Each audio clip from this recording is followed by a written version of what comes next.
triangle problems are one of the simplest geometric constructions. Whether they be scalene, isosceles, or equilateral, they all work off the same method. So I'm going to show the scalene, and then you can apply that method to the others as well. So with the scalene triangle, scalene of course meaning that all three sides are different lengths.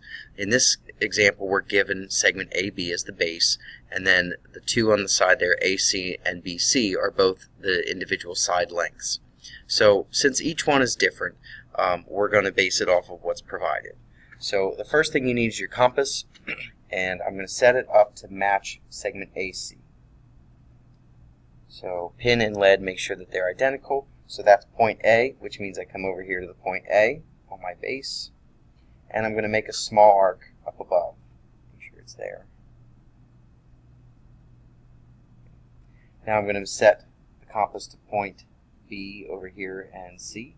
Now normally you'd be doing this off of measurements, not existing line segments, but it's the same principle. You would just set the compass to the measurements identified.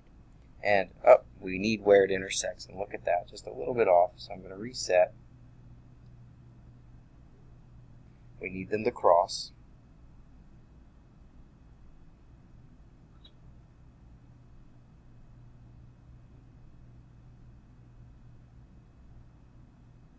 Okay.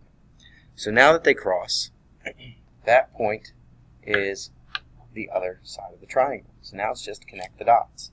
So we take this point, go right back to point A, and we take that same point and go over to point B. And now we have a triangle that happens to be scalene with all of the side lengths provided. And that's all there is to it. Triangles are easy.